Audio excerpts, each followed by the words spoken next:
1절부터 17절도 다 교독하겠습니다. 그러므로 그리스도 예수 안에 있는 사람들은 정죄를 받지 않습니다.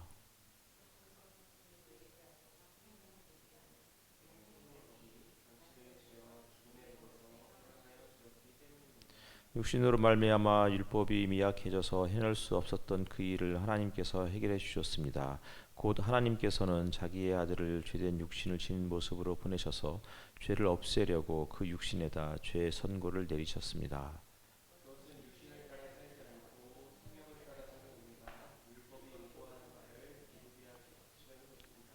육신을 따라 사는 사람은 육신에 속한 것을 생각하나 성령을 따라 사는 사람은 성령에 속한 것을 생각합니다.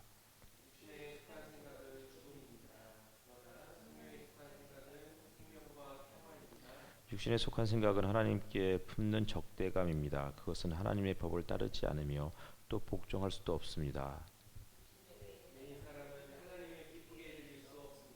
그러나 하나님의 영이 여러분 안에 살아계시면 여러분은 육신 안에 있지 않고 성령 안에 있습니다. 누구든지 그리스도의 영이 없으면 그리스도의 사람이 아닙니다.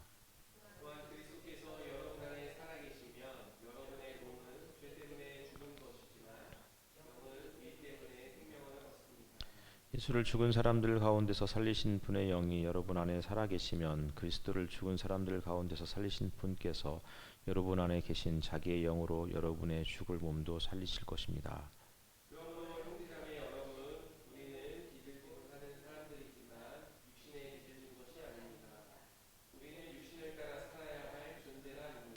여러분이 육신을 따라 살면 죽을 것입니다. 그러나 여러분이 성령으로 몸의 행실을 죽이면 살 것입니다.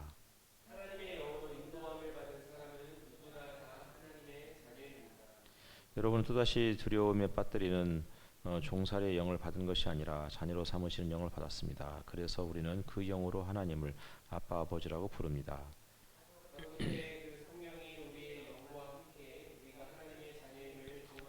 같이 읽겠습니다. 자녀이면 상속자이기도 합니다. 우리가 그리스도와 함께 영광을 받으려고 그와 함께 고난을 받으면 우리는 하나님이 정하신 상속자요 그리스도와 더불어 공동 상속자입니다. 아멘.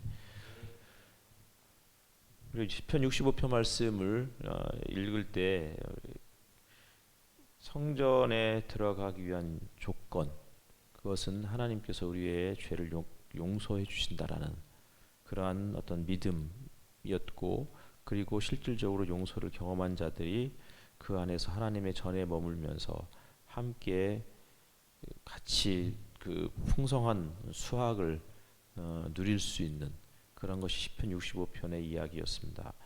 그리고 이제 로마서 8장을 우리가 또 이 시간에 또 함께 보게 되는데, 로마서 8장은 결국은 죄와 사망의 법에서 우리를 해방할 수 있는 그 성령의 법, 성령의 어떤 능력을 우리가 경험했기 때문에 결국은 우리가 율법에 요구하는 것 혹은 하나님이 요구하시는 것을 우리는 이룰 수 있다라는 내용이었죠.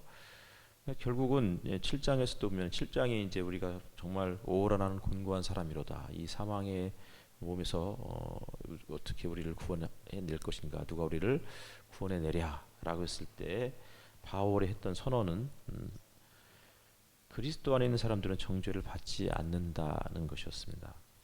그것은 예수 안에서 생명을 누리게 하는 성령의 법이 우리를 죄와 죽음의 법에서 해방해 주었기 때문이다라고 이야기하고 있는 거예요. 죄와 죽음의 법에서 우리를 해방하는 것이 성령의 법인데, 성령을 받은 사람들이 어떤 그 삶을 살아갈 수 있는가, 혹은 율법이 요구하는 것은 무엇이고 혹은 성령이 요구하는 것은 무엇인가, 이런 것들을 우리가 한번 고민해 보아야 할 부분이에요. 바울은 로마서에서 일반적으로 율법에 대해서 아주 긍정적으로 이야기하죠. 율법은 거룩한 것이고 율법은 신령한 것이고. 근데 율법이 요구하는 것들이 그런 것인데, 문제는 우리의 육신의 문제인 거예요. 우리는 율법이 이런 것을 요구하지만 우리의 육신은 또 연약한 죄 가운데 있잖아요. 따라서 율법이 선을 요구해도 그 선을 행할 수 있는 능력이 우리 안에 없다는 것을 바울이 그렇게 고백하고 있는 것이죠. 그래서 물론 이제 그 7장에 보면은 또 율법에 대해서도 약간 부정적인 그런 의미도 내포되어 있는 부분도 있어요. 근데 결국은 그러니까 율법 자체는 악한 것은 아니에요. 율법은 사실은 그 자체로 선한 것이죠. 그러니 하나님께서 우리에게 그 율법을 주셨겠죠. 근데 율법을 이루려고 하는 인간의 노력, 그게 굉장히 미약해요. 그래서 결국은 우리에게 예수 그리스도를 죄 가운데 보내셨고 그 예수 그리스도를 통해서 모든 죄를 없애 주시려고 했던 것이 하나님의 뜻이었어요. 그게 이제 3절에 나와 있죠. 그것은 예수께서 육신 죄의 그 육신을 지니시고 이 땅에 오신 이유는 그분의 육신에게 죄를 선고하기 위함이었어요. 다시 말하면 예수 그리스도의 죽음으로 이제 모든 죄의 어떤 그 질고를 그분이 담당하셨고, 따라서 우리는 이제 죄로부터 자유해졌다, 해방되었다. 이것이 이제 로마서에서 바울이 해주고 싶은 이야기였죠. 그러니까 요 8장은 로마서의 핵심 부분이죠. 그리고 진짜로 한 가운데 들어 있고, 이렇게 이제 이야기하면서 4절에서 육신을 따라 살지 않고 성령을 따라 사는 우리는 이렇게 이야기해요. 결국은 무엇을 원하는 거냐면 율법이 요구하는 바를 이루려는 거죠. 율법이 요구하는 게 뭐죠? 율법이 요구하는 것은 13장에 있어요. 그리고 그것은 사랑인 거예요. 한번 찾아볼까요? 로마서 13장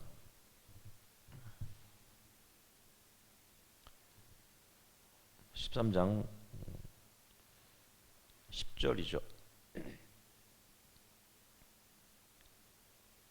찾아서 같이 읽겠습니다. 13장 10절. 자, 시작.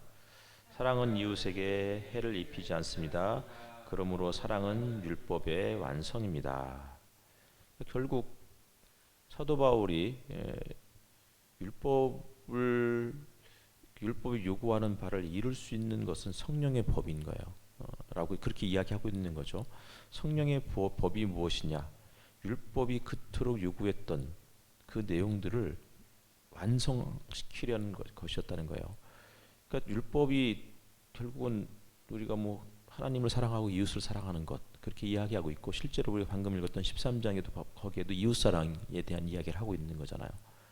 하나님을 사랑하고 이웃을 사랑하는 것, 이 둘은 사실은 분리할 수 없는 건데, 자칫하면 뭐가 더 우선이냐라는 그 일종의 우선순위 논쟁을 펼치게 되면 결국은 자칫하면 우리 이웃에 대해서 하나님을 사랑하는 게 더 우선이고, 하나님을 사랑하지 않으면 이웃도 사랑할 수 없다.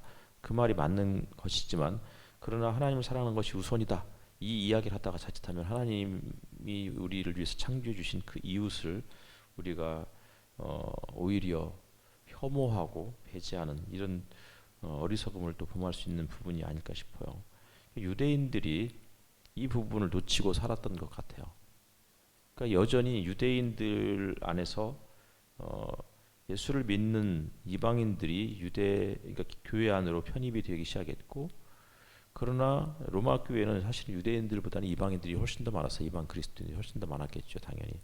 근데 많은 사람들이 그렇게 함께 어우러져야 되는데도 교회 안에서 유대인이라는 이유 때문에, 유대 그리스도인이라는 이유 때문에 그 사람들은 더 많은 혹은 더 하나님의 사랑을 더 많이 누릴 수 있는, 혹은 더 선민의식 뭐 이런 것들이 이제 그들에게 굉장히 강하게 자리 잡고 있어서 교회 안에서도 1등 그리스도인과 2등 그리스도인, 3등 그리스도인 이렇게 나뉘었을 것 같아요.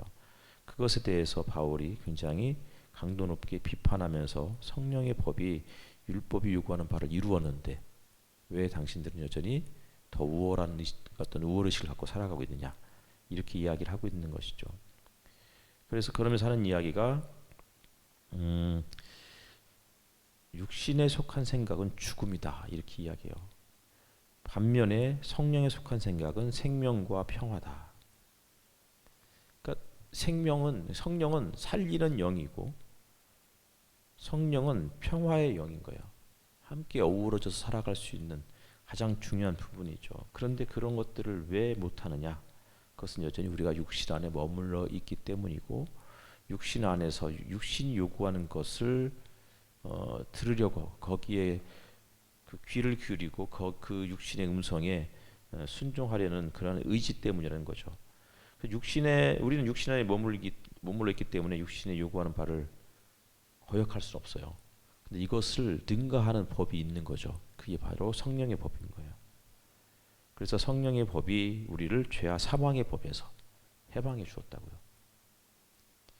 따라서 우리는 성령 안에 성령이 우리 안에 살아계시면 우리는 더 이상 육신 안에 있지 않고 성령 안에 있다, 이렇게 이야기를 하고 있는 거예요. 여전히 우리는 육신 안에 머물러 있죠. 하지만 육신을 압도하는 그러한 어떤 성령이 우리 가운데 함께 계시기 때문에 우리는 결국은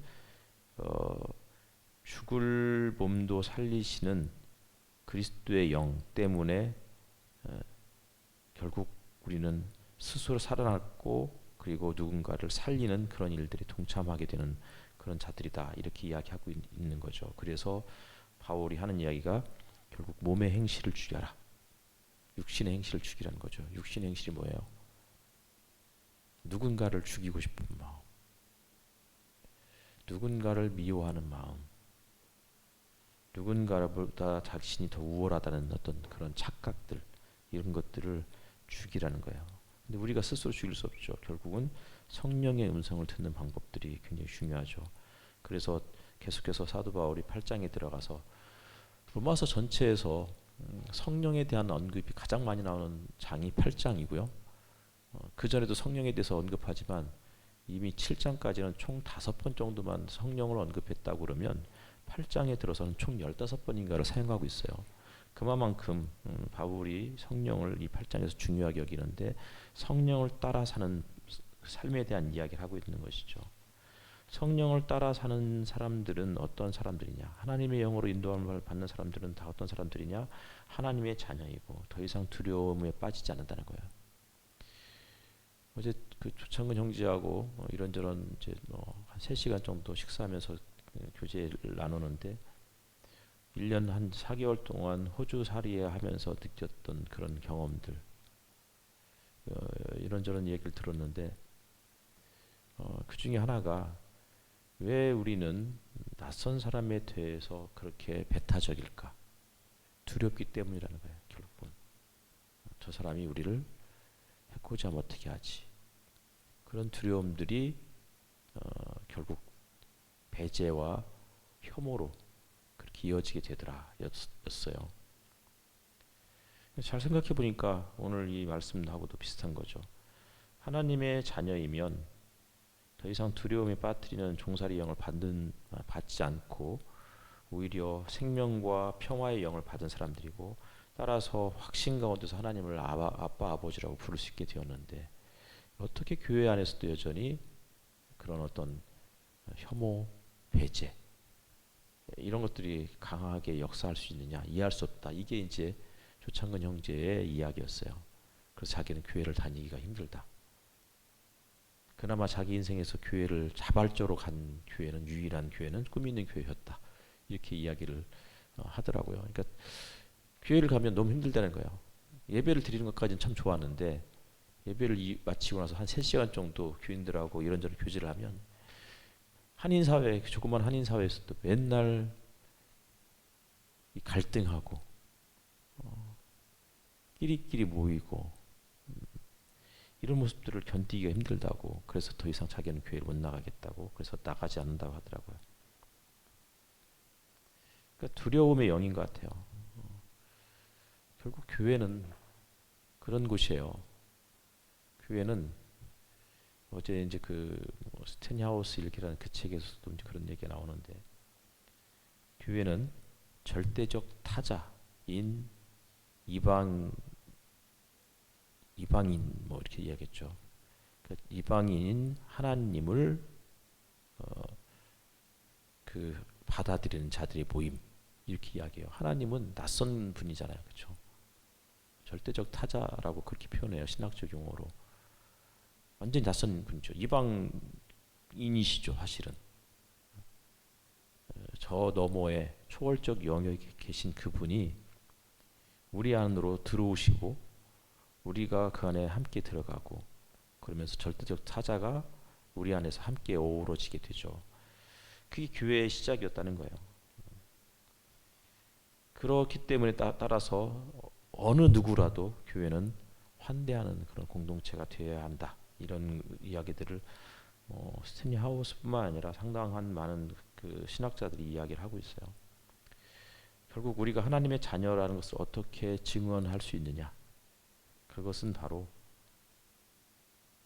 성령을 받은 자들이 먼저 우리가 용서를 받았고 따라서 하나님의 전에서 함께 머물면서 풍요로움, 식탁의 풍요로움, 나눔의 풍요로움 이런 것들을 경험하는 자들만이 하나님의 자녀의 모습을 증언하는 것이고 그것만이 세상이 저곳이 하나님 나라구나라고 그렇게 인정할 수 있을 것 같습니다.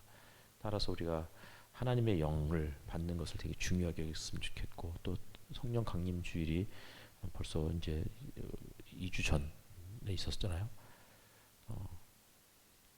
1년에 한 번씩 찾아오는 성령 강림 주일이 아니고 사실은 부활절 이후부터 계속해서 우리는 성령 강림을 사모하고 성령을 통해서 생명과 평화를 만들어가는 그리고 더 이상 두려움에 빠지지 않는 담대함과 확신 가운데서 함께 공동 상속자 하나님 나라의 공동 상속자라고 인식하면서 살아가는 저와 여러분이 되었으면 좋겠습니다. 함께 이 시간 같이 기도하겠습니다.